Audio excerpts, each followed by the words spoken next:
Imagine करो कि आपके सामने एक ऐसी मिस्टीरियस बुक रखी हो जिसके हर पेज पर वर्ड्स लिखे हों, लेकिन आप उनमें से एक भी शब्द पढ़ ना पाओ। इमेजिन करो कि दुनिया के सबसे ब्रिलियंट साइंटिस्ट्स, कोड ब्रेकर्स और एआई सिस्टम्स ने इसे डिकोड करने की कोशिश की हो, लेकिन सब फेल हो गए हों।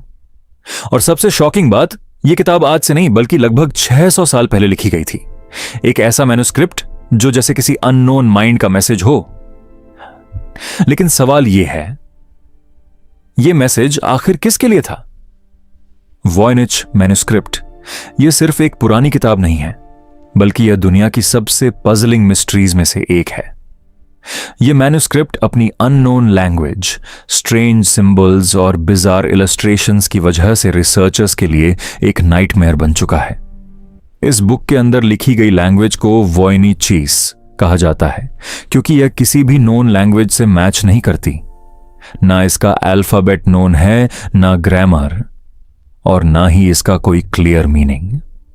यही वजह है कि डेकेड्स से क्रिप्टोग्राफर्स, लिंग्विस्ट्स और साइंटिस्ट्स इसे डिकोड करने की कोशिश कर रहे हैं, लेकिन हर बार उन्हें सिर्फ कंफ्यूजन ही मिला है। और यही कंफ्यूजन इस मैन्युस्क्रिप्ट को और भी फैसिनेटिंग बना देता है। इस मिस्टीरियस मैन्युस्क्रिप्ट की कहानी शुरू होती है 1912 में, जब एक rare book dealer Wilfred Voynich ने इसे इटली के एक पुराने लाइब्रेरी में डिस्कवर किया। लेकिन जब एक्सपर्ट्स ने इसका डीपर एनालिसिस किया तो पता चला कि यह मैन्युस्क्रिप्ट एक्चुअली 15वीं सेंचुरी का है, यानी लगभग 1400 के दशक का। कार्बन डेटिंग से यह कंफर्म हुआ कि इसके पेजेस मेडिवल यूरोप के समय के हैं। इस मैन्युस्क्रिप्ट में लगभग 240 पेजेस हैं, हालांकि कुछ पेजेस मिसिंग भी हैं जो मिस्ट्री को और बढ़ा देते हैं। आज यह manuscript Yale university Beinecke rare book और मैन्युस्क्रिप्ट लाइब्रेरी में सुरक्षित रखा गया है, जहां इसे दुनिया भर के रिसर्चर्स स्टडी करते हैं। लेकिन इतने सालों के रिसर्च के बाद भी कोई इसे समझ नहीं पाया। और यही बात इसे हिस्ट्री का एक अनसॉल्व्ड एनिग्मा बना देती है। जब वॉयनिच मैन्युस्क्रिप्ट को पहली बार डिकोड करने की कोशिश की गई तो एक्सपर्ट्स ने सोचा कि यह शायद किसी फॉरगॉटन लैंग्वेज में लिखा गया है। लेकिन जैसे जैसे एनालिसिस आगे बढ़ा, चीजें और ज्यादा स्ट्रेंज होती गईं। इस मैन्युस्क्रिप्ट की राइटिंग पैटर्न किसी रियल लैंग्वेज की तरह बिहेव करती है। वर्ड्स रिपीट होते हैं, सेंटेंसेस स्ट्रक्चर्ड लगते हैं, और कुछ स्टेटिस्टिकल पैटर्न्स भी दिखाई देते हैं जो नेचुरल लैंग्वेजेस में होते हैं। लेकिन प्रॉब्लम यह है कि यह किसी भी नोन लैंग्वेज फैमिली से मैच नहीं करता। वर्ल्ड वॉर II के दौरान जब कोड ब्रेकिंग अपनी पीक पर था, उस समय के टॉप क्रिप्टोग्राफर्स ने भी इस मैन्युस्क्रिप्ट को डिकोड करने की कोशिश की, लेकिन वे भी फेल हो गए। बाद में मॉडर्न कंप्यूटर्स और एआई एल्गोरिदम्स को भी इसमें लगाया गया, लेकिन रिजल्ट वही रहा, जीरो अंडरस्टैंडिंग। ऐसा लगता है जैसे यह लैंग्वेज इंटेंशनली बनाई गई हो ताकि कोई इसे समझ ना सके। लेकिन फिर सवाल उठता है, क्यों? अब इस मैन्युस्क्रिप्ट के कंटेंट पर नजर डालते हैं और यहीं से मिस्ट्री और भी डीप हो जाती है। इस बुक को ब्रॉडली कुछ सेक्शंस में डिवाइड किया गया है। पहला सेक्शन बोटैनिकल है, जिसमें अजीब तरह के प्लांट्स की ड्राइंग्स बनी हैं।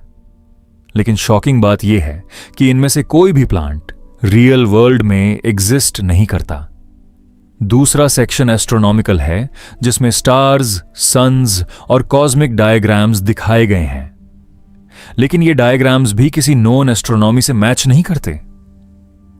तीसरा सेक्शन बायोलॉजिकल है, जिसमें स्ट्रेंज ह्यूमन लाइक फिगर्स दिखाई देती हैं, खासकर महिलाएं जो किसी अननोन लिक्विड या ट्यूब्स के सिस्टम में कनेक्टेड लगती हैं।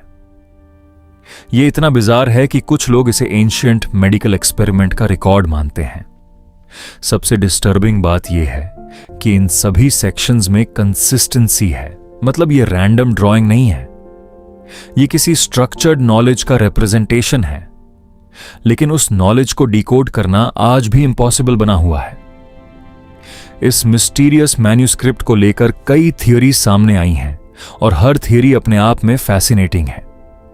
पहली थियोरी यह कहती है कि यह एक होक्स है, यानी किसी ने इंटेंशनली फेक लैंग्वेज और ड्राइंग्स बनाकर लोगों को फूल करने के लिए यह मैन्युस्क्रिप्ट बनाया।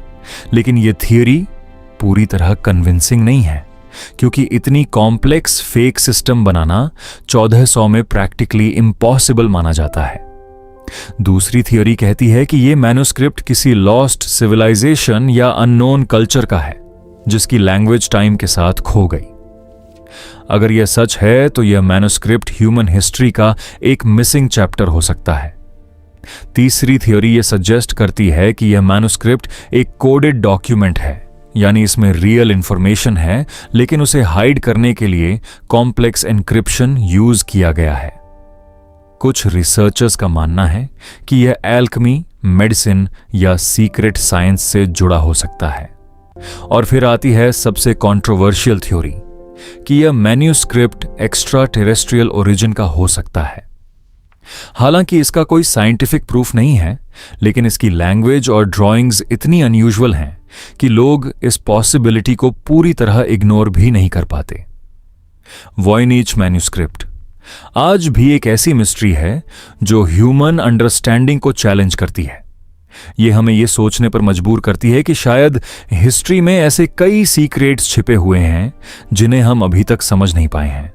चाहे यह एक होक्स हो, एक लॉस्ट लैंग्वेज हो या किसी अननोन इंटेलिजेंस का क्रिएशन, यह मैन्युस्क्रिप्ट एक बात क्लियर करता है कि क्यूरियोसिटी ही वह फोर्स है जो हमें अननोन की तरफ खींचती है। शायद आने वाले समय में टेक्नोलॉजी इतनी एडवांस्ड हो जाए कि हम इसे डिकोड कर सकें, या शायद यह मिस्ट्री हमेशा के लिए अनसॉल्व्ड ही रह जाए। लेकिन जब भी कोई इस मैन्युस्क्रिप्ट के पेजेस को खोलता है तो एक ही सवाल उसके दिमाग में गूंजता है, क्या हम सच में सब कुछ जानते हैं या अभी भी बहुत कुछ बाकी है?